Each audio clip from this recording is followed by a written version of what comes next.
जहां पर यह पता चला है कि टर्की जो है वो पाकिस्तान के साथ मिलके भारत के राइस को रोकने के लिए काम करना चाहती है, कि दोनों कंट्री आपस में मिलके किसी तरीके से प्लानिंग कर रहे हैं कि भारत के राइस को रोका जा सके। मतलब अब इंडिया को किसी भी तरीके का वेपन सप्लाई टर्की नहीं करेगी। यह टर्किश गवर्नमेंट ऑफिशियल ने पार्लियामेंट में कहा। इसके अलावा इस टर्किश गवर्नमेंट ऑफिशियल ने यह भी कहा कि हमें पाकिस्तान के साथ रिलेशनशिप को और बढ़ाना चाहिए, पाकिस्तान को स्ट्रैटेजिक वेपन सप्लाई करने चाहिए, पाकिस्तान के जो मिलिट्री मॉडर्नाइजेशन का काम चल रहा है उसको और स्ट्रांग करना चाहिए। मतलब आप समझिए कि पार्लियामेंट में इस तरीके की बातें चल रही है कि आपको किसी कंट्री को कैसे रोकना है। This is what the diplomacy of Turkey is, what it is. मतलब कैन यू एवर इमेजिन कि इंडिया के पार्लियामेंट में इस तरीके का डिस्कशन होगा? बट वहां के पार्लियामेंट में वहां के एक बहुत इंपॉर्टेंट ब्यूरोक्रेट इस तरीके का बात रखते हैं कि इंडिया को ब्लैकलिस्ट कर दो और पाकिस्तान को और सोफिस्टिकेटेड वेपन की सप्लाई करो। This is shows that how much Turkey is obsessed with India. Ministry of external affairs ने इस रिपोर्ट को मना नहीं किया है, मतलब एक्सेप्ट नहीं किया है, but in general India Turkey का रिलेशंस इस रिपोर्ट के बाद से और तेज रेट से डाउनफॉल होने की प्रोबेबिलिटी है। क्या ये अनएक्सपेक्टेड है? ये अनएक्सपेक्टेड नहीं है, बिकॉज पिछले कई सालों से इंडिया टर्की के रिलेशंस में कांस्टेंट डाउनफॉल देखने को मिला है। अगर आप देखिए कि टर्की को हमने कॉन्ट्रैक्ट दिया था एक शिप बिल्डिंग के लिए, एक शिप को बिल्ड करना था। इसका कॉन्ट्रैक्ट हमने टर्किश के डिफेंस कंपनी को दिया था, लगभग $2.5 बिलियन का ये कॉन्ट्रैक्ट था। हमने इस $1 बिलियन कॉन्ट्रैक्ट को कैंसिल किया और भारत सरकार ने ये same contract Kochi based Indian firm को ये चीज पर्टिकुलर आपको दे दिया। तो इंडिया टर्की के रिलेशंस में ऑलरेडी पिछले कई सालों से एक डाउनफॉल देखने को मिला। आप ये देख सकते हैं news, India cancel ship building order, और इसके रिटेलिएशन में टर्की जो है वो डिफेंस एक्सपोर्ट को सस्पेंड कर दिया। ऑल्दो टर्की से हम कुछ ज्यादा डिफेंस एक्सपोर्ट नहीं करते हैं, but symbolically it means a lot in diplomacy. Turkey का जो पाकिस्तान के प्रति प्यार है, खासकर जब से टर्की के प्रेसिडेंट एर्डोगन बने हैं, तब से इनको एक नया चाहत पाकिस्तान के प्रति आ गया है। और जितने भी पाकिस्तान के गवर्नमेंट के लिए फायदेमंद है वो सारे चीज टर्की सपोर्ट करता है, चाहे वो कश्मीर का मुद्दा हो, चाहे वो इंडिया के जो हमेशा से कहना है कि पाकिस्तान जो है वो terror capital of the world है, उसको रिजेक्ट करना। So Erdogan has started to act as a big brother of Pakistan. Pakistan live के मुअज़्ज़िज़ नाज़रीन, अस्सलामु अलैकुम। तुर्की ने पाकिस्तान से दोस्ती की खातिर भारत को आर्म्स एक्सपोर्ट करने से इनकार कर दिया, जिस पर भारत में खलबली मच गई और भारतीय मीडिया ने रोना धोना शुरू कर दिया कि तुर्की ने पाकिस्तान की दोस्ती को हम पे फोकियत दी और हमारे साथ ताल्लुकात खत्म कर दिए।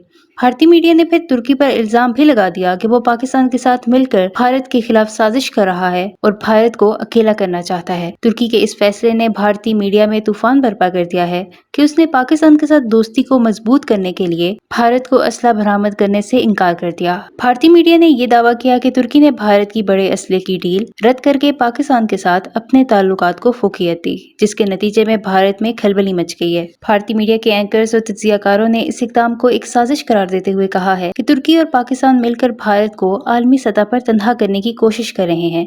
एक तज्जियाकार ने यह भी दावा किया कि तुर्की और पाकिस्तान दोनों का मकसद ये है कि भारत को दिफाई और सिफारती सतह पर कमजोर किया जाए ताकि वो खित्ते में अपना असर और रसूख खो बैठे। इसके अलावा भारतीय मीडिया ने तुर्की पर इल्जाम आयद किया कि वो भारत के खिलाफ पाकिस्तान के साथ मिलकर एक नई गैर एलानिया जंग छेड़ने का मंसूबा बना रहा है, जिसमें इक्तिसादी, दिफाई और सिफारती महाज पर भारत को निशाना बनाया जाएगा। दूसरी जानिब तुर्की के सदर तैयब एर्दोगान के बयानात को भी भारतीय मीडिया ने तोड़ मरोड़ कर पेश किया, जहां एर्दोगान ने आलमी मसाइल के हल के लिए मुस्लिम ममालिक के दरमियान इत्तेहाद की जरूरत पर जोर दिया था। भारतीय मीडिया ने इसको अपने खिलाफ एक बयान समझा और कहा कि तुर्की इस बात को यकीनी बनाने की कोशिश कर रहा है कि भारत मुस्लिम दुनिया में तन्हा हो जाए। भारत में बास हलकों ने इस बात का इजहार किया कि तुर्की का ये फैसला उनकी दिफाई सनत पर असर डाल सकता है। इस इक़दाम ने भारत को नई हिकमत अमली बनाने पर मजबूर कर दिया है कि वो अपने दिफाई सौदे अब दीगर ममालिक से करे करे या अपनी पैदावार में इजाफा करे। इस हवाले से भारतीय मीडिया का क्या रद्द-ए-अमल है, इस वीडियो में देखें। वीडियो में आगे बढ़ने से पहले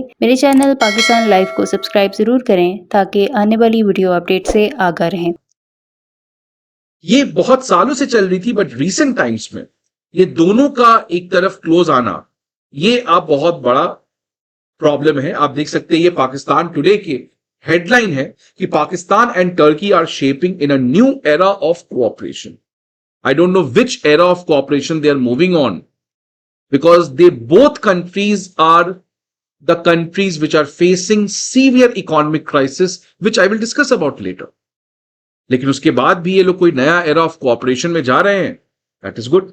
अब आप देख सकते हैं किस तरीके से टर्की जो है वो हमेशा से एंटी इंडिया फॉरेन पॉलिसी रहा है, चाहे वो आर्टिकल 370 का मुद्दा उठाना हो यूनाइटेड नेशन में, कश्मीर में ह्यूमन राइट्स काउंसिल का मुद्दा उठाना, पाकिस्तान के मिलिट्री मॉडर्नाइजेशन में हेल्प करना, ड्रोन्स, सबमरीन्स जैसे इंफ्रास्ट्रक्चर, डिफेंस इंफ्रास्ट्रक्चर को सप्लाई करना। So this shows Turkey's endless love for Pakistan. And now the question comes कि आखिरकार टर्की जो एक जमाने में जिसका इंडिया के साथ रिलेशन इनफैक्ट अच्छा था, रीसेंट टाइम्स में ऐसा क्या हो रहा है कि टर्की जो है वो इंडिया से पाइवॉट लेके पाकिस्तान की तरफ चल रहा है। इसका सबसे बड़ा रीजन है कि टर्की जो है उसमें एक री इमेजिनेशन हुआ। री इमेजिनेशन का मतलब आप ऐसे समझे कि आप ये मैप देख सकते हैं, this Red area shows the extent of the Ottoman Empire. Ottoman Empire जो एक समय बहुत बड़ी एम्पायर थी up till the First World War, इसका इतना बड़ा एक्सटेंट है। इसका कैपिटल था टर्की में, इस्तांबुल में। तो Turkey has always been a kind of a major player. Turkey in fact Islamic world का भी हमेशा से लीडर रहा है। इसके बाद जब फर्स्ट वर्ल्ड वॉर खत्म हुआ, ऑटोमन एम्पायर कोलैप्स हुआ, उसके बाद टर्की जो है वो वेस्टर्न कंट्रोल में चला गया, जिसकी वजह से टर्की में सेक्युलराइजेशन, लिबरलाइजेशन, कैपिटलिज्म, ये सब चीजें आ गई। तो टर्की एक तरीके से सेक्युलर, लिबरल, प्रोग्रेसिव कंट्री जो वेस्टर्न मॉडल में फिट आ जाता है, उस हिसाब से अपने आप को बना लिया। लेकिन जब से एर्डोगन आए हैं, वो वापस से टर्की को उस पर्टिकुलर लेवल में या स्टेटस में या पोजीशन में ले जाना चाहते हैं जो टर्की की पोजीशन हुआ करती थी ऑटोमन एम्पायर में। So that is what we called it as new ऑटोमनिज्म।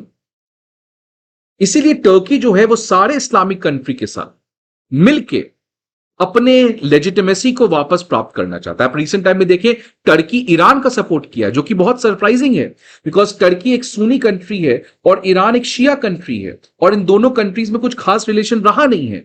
लेकिन रिसेंट टाइम्स में because of common threat of western common threat of the Israel on the Muslim countries, Turkey has started to support Iran. तो Turkey जो है वो अब अपने Islamic credentials को बहुत ज्यादा स्ट्रॉन्ग करना चाहता है।